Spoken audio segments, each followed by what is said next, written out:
Hello ladies and gentlemen, and welcome back to a new Idle Huntress video. Today's video is going to cover the newest of the Season 2 Huntresses. I'm actually just going to start calling them Season 3 in a bit. Big note, the recording pixel-wise turned out pretty bad. If you guys know how to ensure that the iPhone screen records at 1080p with the recording app or whatever, please put it in the comments or on the Discord, and I'll make sure I do that just so that we get really clean footage. It's been really inconsistent, so please let me know. Thank you. Back to Medusa. She is an Earth type with an agility kit, and a good thing is she can be used in pretty much any team comp that currently is used because her kit is completely self-contained and she doesn't rely on anybody else's skills to really pop off. But before that, we have all the the events that are going on right now. The SSE Ori event, the swimsuit Eeyore event, currently has Medusa as the event's, flagship for another week, and then we'll see SSE Ori on the 22nd, which is next Friday, as of this release, as when she'll come out, and that'll be another pass and so forth. I will cover the current event stuff tomorrow or in a video later, just so that I can focus on Medusa for this video, for the archive, and then, you can go to the event video to go over that one later. If you want to spend on Eeyore, if you planned on whaling for her, the pass is there. It's worth it, 50 bucks. You get you get 2 copies of her if you want to finish the pass, and, you save yourself a lot of tickets. It was pretty bad. You'll see it. It took me 6-10 spins just to get her to 6-star with both copies. It would have been mid 700s if I had to roll for her consistently. So that was just awful luck on my end. And without further ado, we'll get right into her kit.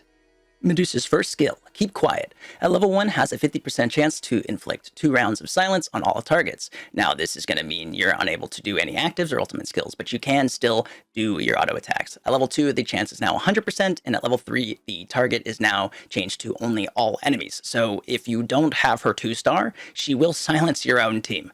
Definitely, she will silence your own team, so you have to make sure that she's at least 2-star if you ever want to field her, otherwise you're going to silence your own guys. So for her ultimate, we have Keep Hands Off. At level 1, she's going to deal 350 damage worth of attack and physical damage to the enemy with the highest attack. At level 2, this is also going to deal 100% of attack to all enemies. And then at level 3, she is going to launch 7 attacks on the highest attack enemy. So this is going to be that laser beam that you'll see later on in the video. This is going to deal a lot of damage to the target with the highest attack, once again, as we read that. So this is probably going to be, Eeyore, if you're going to field against her, and she's going to zap, and hopefully you're going to use her to zap some balloons off of her, because you can remove her balloons and therefore make her, vulnerable before round 5. But that's going to be really, really hard, and your Medusa is going to have to be able to do enough damage to even pop those balloon stacks. For her first passive, Gorgon's Curse at level 1 after the battle starts becomes immune to fatal damage 1 time. And now she can't heal while she's alive. At level 2, when her HP is lower than 40%, her attack increases by 500%. And at level 3, when her HP is lower than 60%, final damage increases by 50% and cannot be dispelled. So this is going to deal, ramping damage as she is taking damage, as well as in later skills, we'll see that she is actually removing her own health, just so that we're, dealing a lot more damage. So she's going to be really, really quick burst damage, but then she's dead after round 4. And we'll get into that later.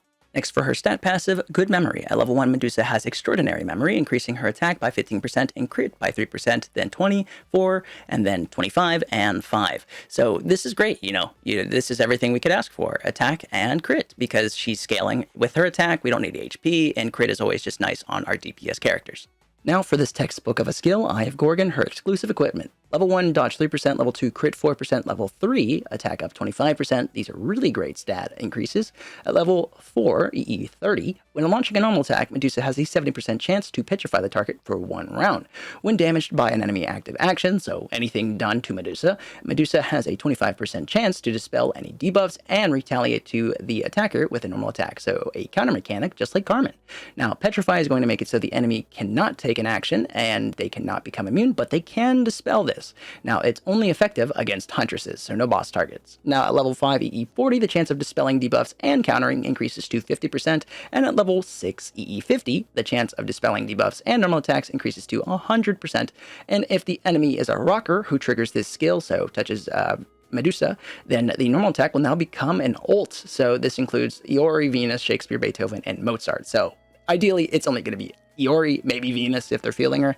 But Iori definitely is going to be, this is going to be good to throw Medusa at the enemy Iori just to make sure that we can trigger all of those extra attacks. Now, we're probably not going to get through all of the balloon stacks of the enemy Iori, but we're definitely going to, trigger the ult so that we're hitting the rest of her team. And, Iori by herself is still a deadly target, but if we can wipe her team, that's 4 things less to deal with, right?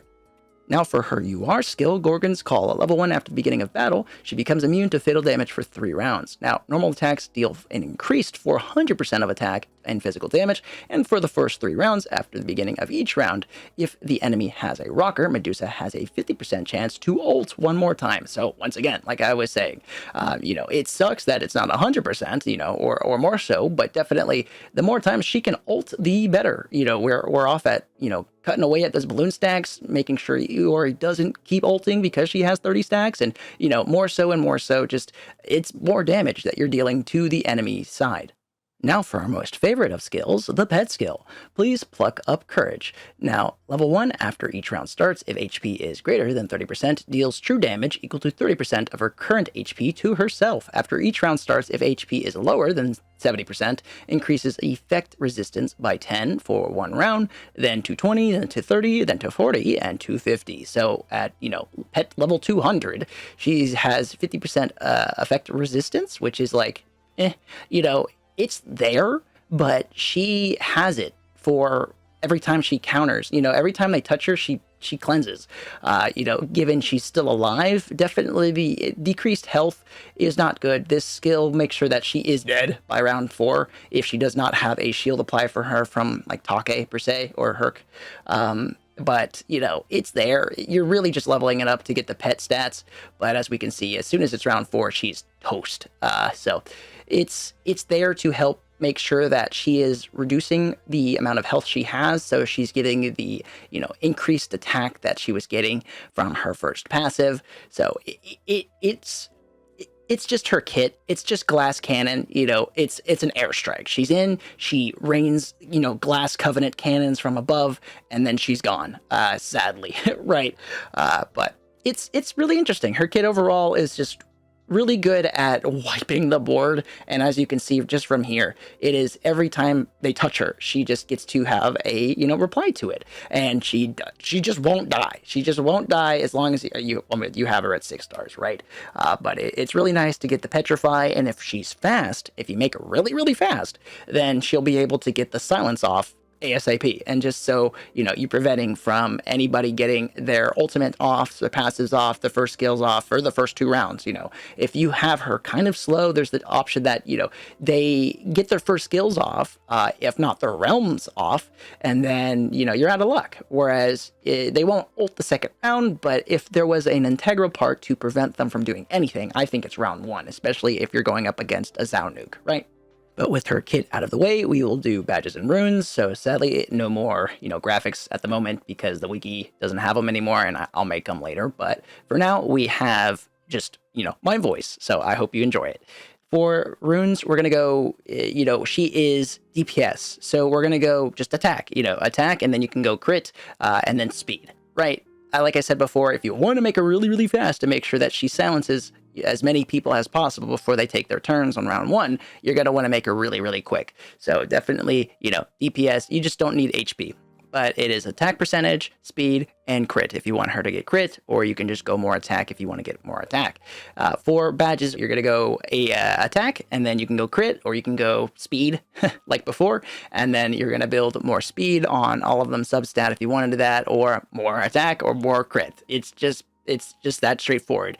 In my opinion, you can go final damage if you are familiar with that. I still haven't done the math on that end if the payout's there, but definitely crit and speed and attack won't do you like dirty, especially because she is attacking so many times. The crit is definitely nice so that she's just nuking. The attack is there, but definitely I think crit gets you more results, definitely because you're doubling the damage, which is going to be more than any of the damage that you're already doing. It's just whatever you're comfortable with and what badges you have available to you. I hope that was, consistent and it made sense to everybody, but please let me know down in the comments what you liked, what you didn't like, but I'm pretty sure that covered everything. And I will go over the, events, information, the mini games, and, what to do, what to not to do in a later video, probably tomorrow or the day after. And yeah, I'll see you guys then. So please leave a like, comment, and subscribe, and I will catch you guys next time. Take care.